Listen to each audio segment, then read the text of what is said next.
There was a moment last week that stopped me cold. I was sitting at my desk watching the live feed from the White House. Donald Trump was meeting with Japanese Prime Minister Sanae Takaichi, a carefully choreographed diplomatic encounter, the kind where handlers rehearse every word, where protocol officers triple check the seating arrangement, where interpreters stand in the wings sweating through their earpieces. And then, in the middle of a press exchange about the ongoing war on Iran, something happened that no protocol officer could have scripted.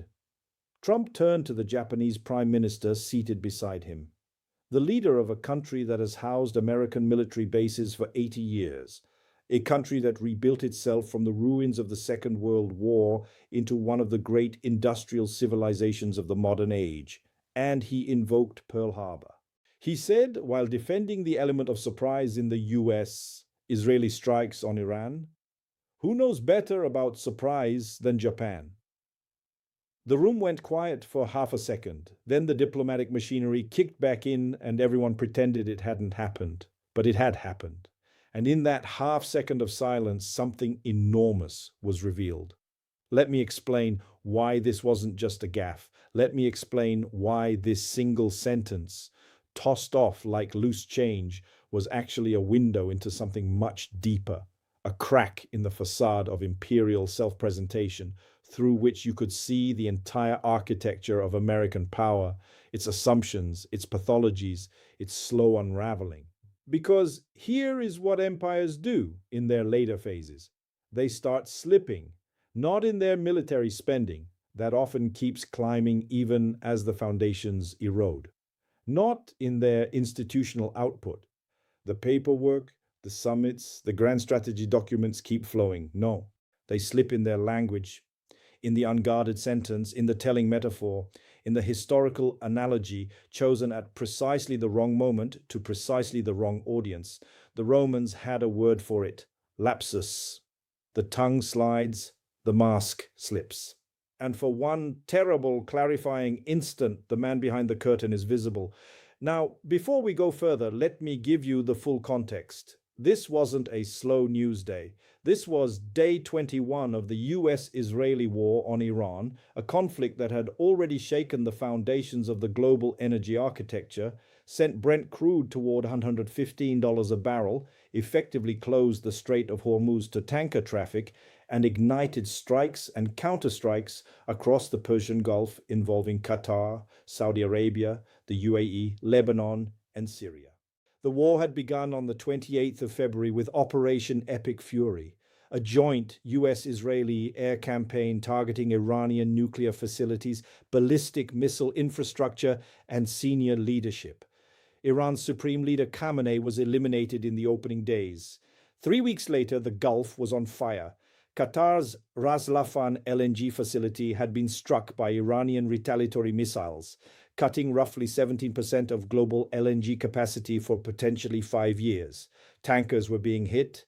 Air defenses across the Gulf were live. And at the White House, the President of the United States was evoking Pearl Harbor to a Japanese Prime Minister. Now we're getting to the most surprising part of this story. The Pearl Harbor reference wasn't random. It wasn't even entirely inaccurate as a description of what had happened. The US and Israeli strike on Iran was indeed conceived as a surprise operation. Trump himself had said in that same press exchange that the United States wanted surprise and that this was why allies, including the Japanese, had not been informed in advance. The problem was the framing. Pearl Harbor, for Japan, is not an abstract historical reference. It is the moment that brought the full weight of American industrial and military power down upon the Japanese archipelago in a way that ended with 2 cities being reduced to ash and a new era of national trauma that the country has spent 8 decades processing. To invoke Pearl Harbor in a conversation with a Japanese head of government while defending the legitimacy of surprise attacks against sovereign nations was not merely tactless. It was a revelation of something deep in the American imperial unconscious. It said, "We are always the justified actor.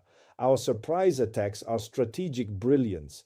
Your surprise attacks were infamy." The rules of international conduct apply to you. The logic of strategic necessity applies to us. This is the grammar of empire, and Trump, without trying, had just conjugated it out loud. Let me take you back for a moment, not to 1941, though we'll return there. Let me take you to Rome, to the height of the Antonine dynasty, when the empire stretched from the Scottish Highlands to the Euphrates. Even in that golden afternoon, you could find the slippages.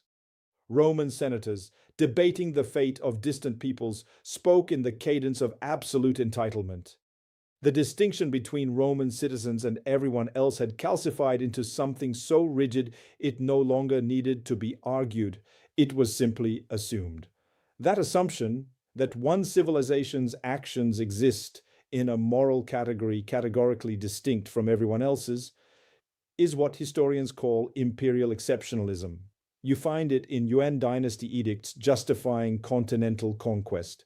You find it in the Abbasid Caliphate's framing of expansion as divine mandate. You find it in the British Empire's extraordinary capacity to describe the looting of entire continents as a civilizing mission. And you find it in American foreign policy, where the rules-based international order has always meant in practice the rules apply to the countries we have decided they apply to.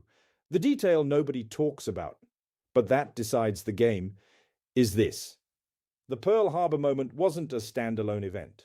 It was one node in a pattern that had been forming for weeks, perhaps for years, but was becoming visible in ways that even casual observers couldn't ignore. Consider the context in which it occurred.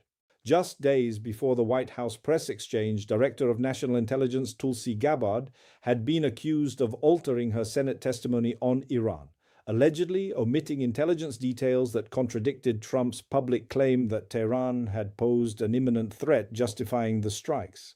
The intelligence, according to multiple sources who spoke to journalists, had been more ambiguous than the administration let on. The threat assessment had been adjusted, shaped, presented through a particular lens.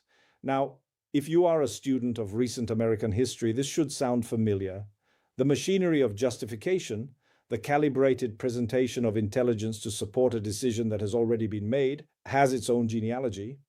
It runs through Colin Powell's presentation to the United Nations in 2003, through the manufacture of the weapons of mass destruction narrative that preceded the invasion of Iraq. The specific details change, the structural pattern does not. And here is where the Pearl Harbor metaphor becomes darkly ironic in a way that no speechwriter would have permitted if a speechwriter had been in the room. Because the historical criticism of the US position in late 1941, the argument made by revisionist historians for decades, was that Washington had, through its oil embargo and diplomatic maneuvering, deliberately maneuvered Japan into a position where attacking Pearl Harbor was the only option Tokyo could see. That the surprise was partly engineered, that the outrage was, in some measure, manufactured. This is not the mainstream historical consensus, but it is a debate that exists, that has been argued by serious scholars, and that the Japanese Prime Minister seated next to Trump almost certainly knows intimately. To invoke Pearl Harbor in that room, in that context, defending surprise attacks authorized by intelligence that was allegedly shaped to justify a predetermined conclusion, was a historical rhyme so precise it could only have emerged from the subconscious. The real breaking point starts right here. Let's talk about what happened in the immediate aftermath, not in the White House press room, but in Tokyo, because the geopolitical fallout of Trump's Pearl Harbor remark was not limited to awkward silence and subsequent diplomatic cleanup.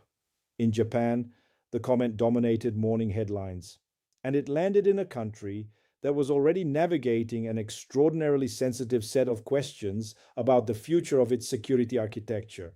Japan hosts approximately 54,000 American military personnel. It has American bases at Okinawa, at Yokosuka, at Misawa, at Kadena.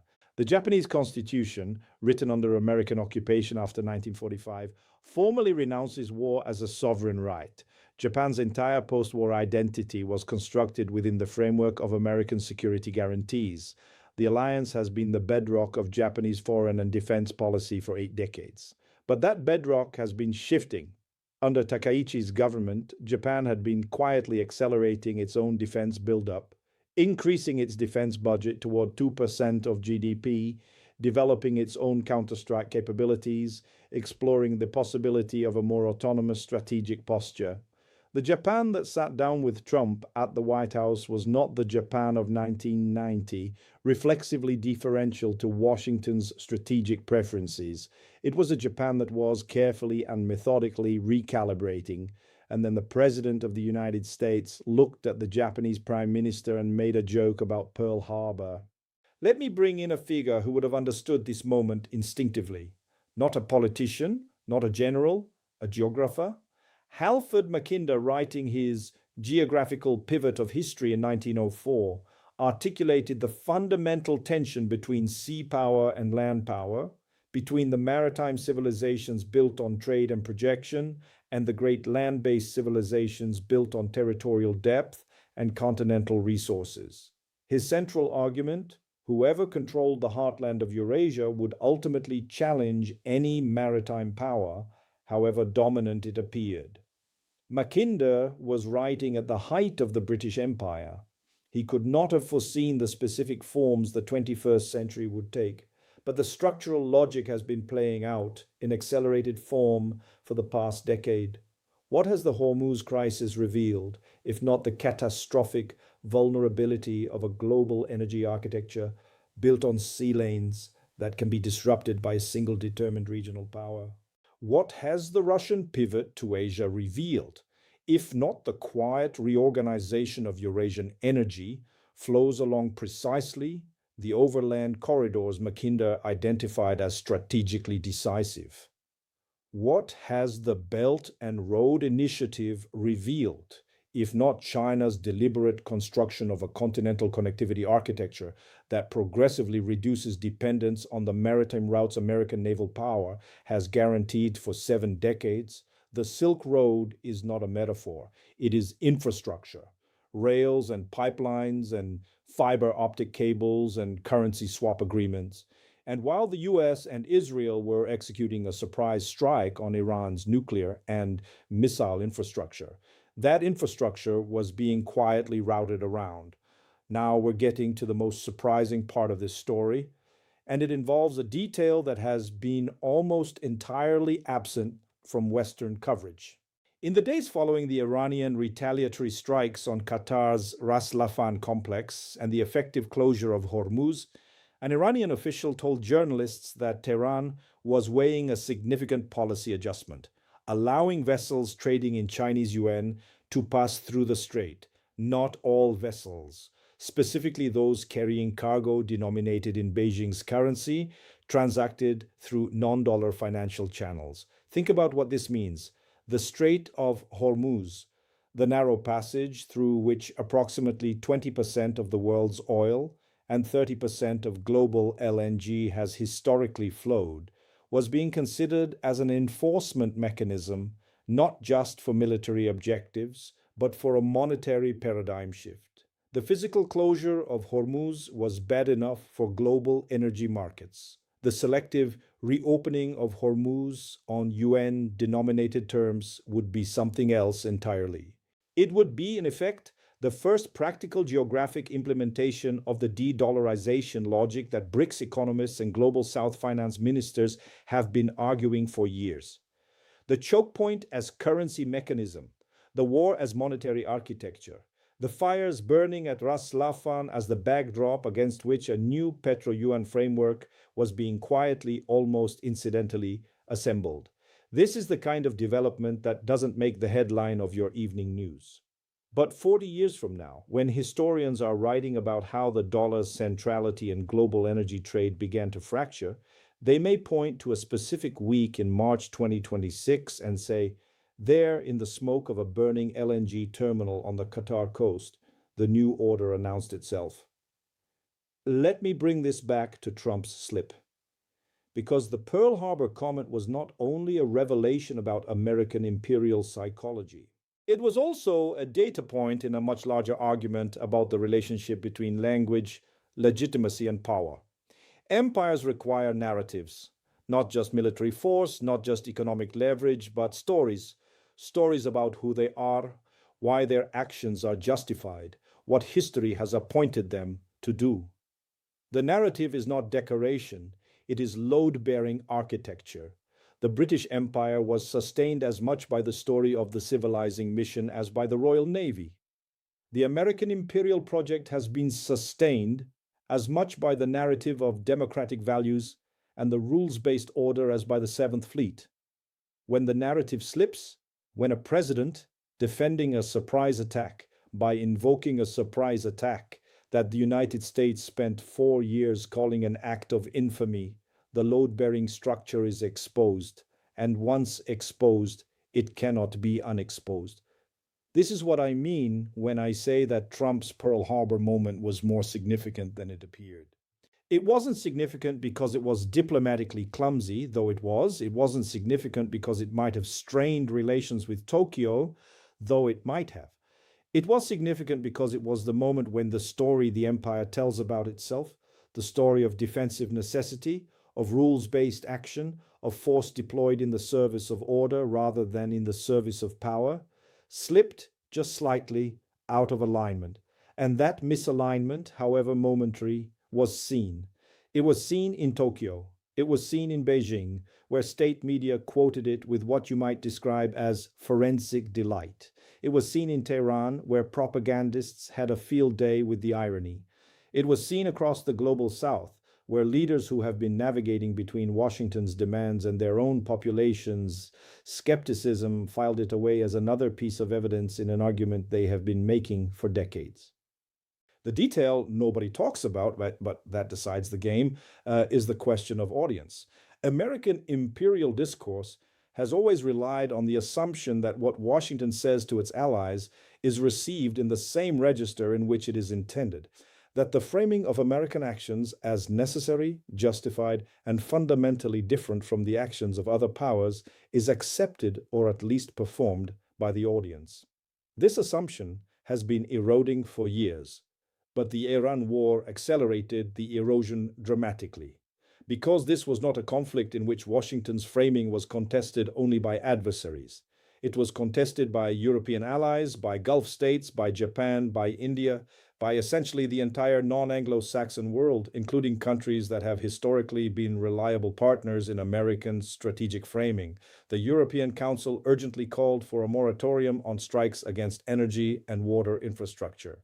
Emmanuel Macron moved to consult UN Security Council members on a framework to protect navigation in the Strait of Hormuz, a framing that implicitly positioned Europe as a mediating party rather than a supporting one.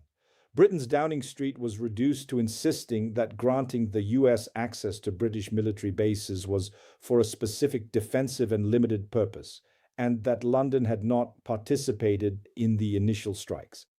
Language that would have been unimaginable from a UK government a generation ago.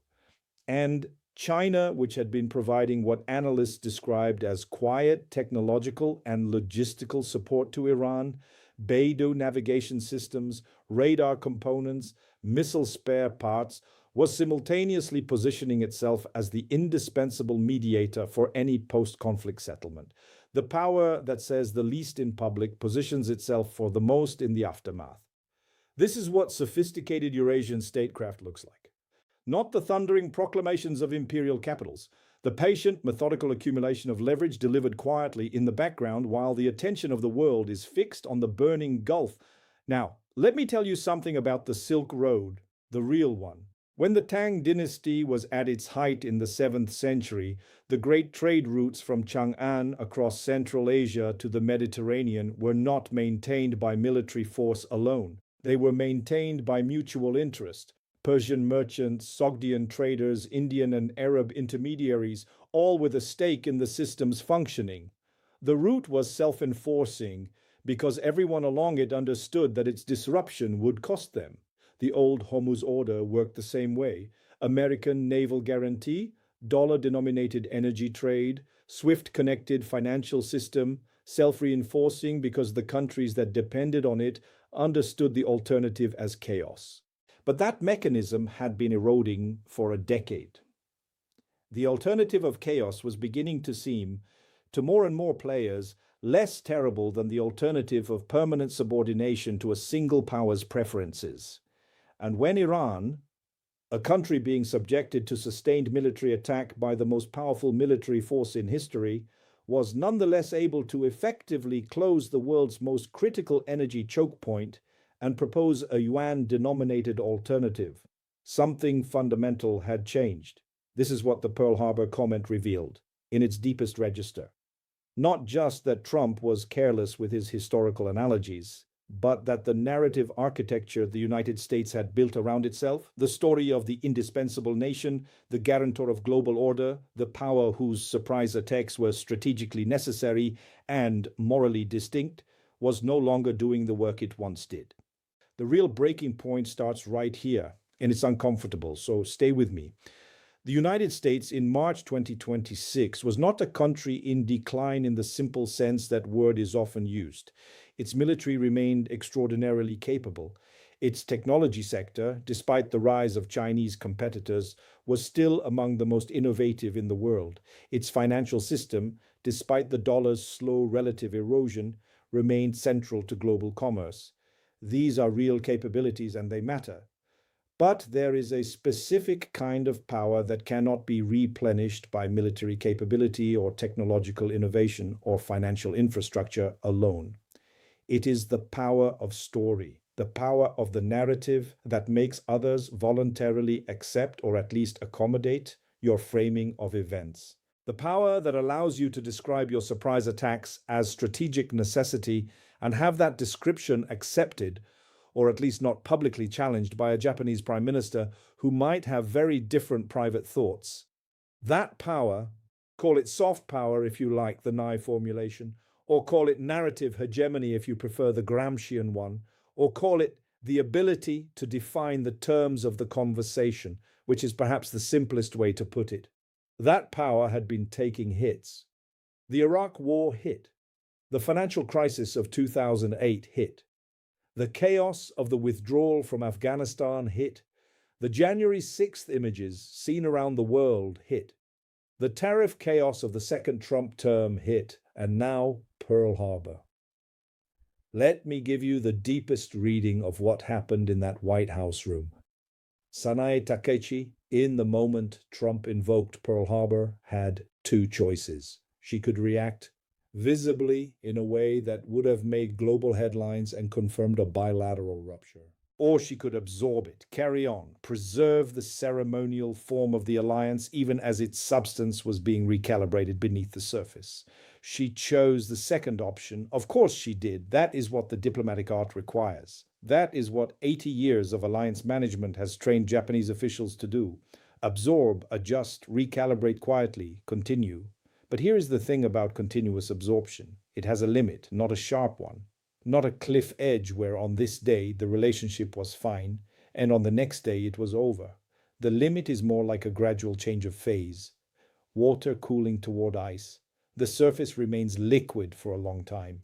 The molecules are already reorganizing beneath. Japan's defense budget was expanding. Japan's independent strike capabilities were being developed. Japan's diplomatic portfolio was diversifying. Its relationships with ASEAN, with India, with the Gulf states, with Europe, were all deepening in ways that did not require Washington's blessing or mediation.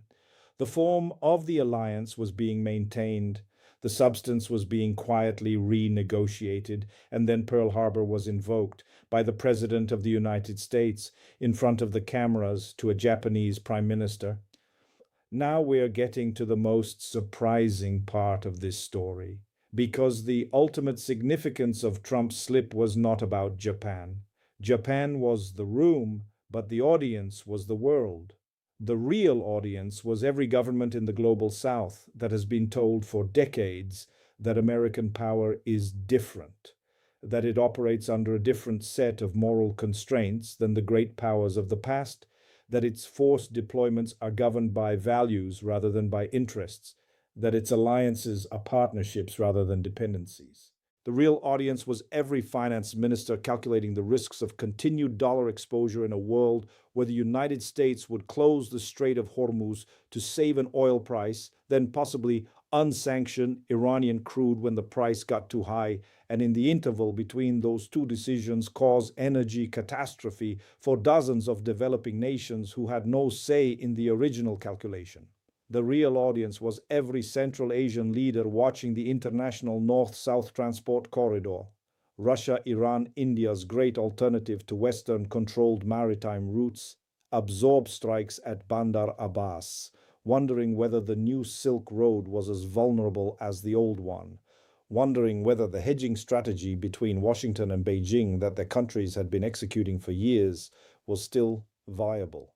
The real audience was the multipolar world in formation, not yet fully formed, not yet capable of operating without reference to American power, but already organized enough, already connected enough, already financially independent enough to begin asking the question that the Pearl Harbor comment made unavoidable: if this is how the indispensable nation speaks to its most loyal allies, what exactly is it saying to the rest of us?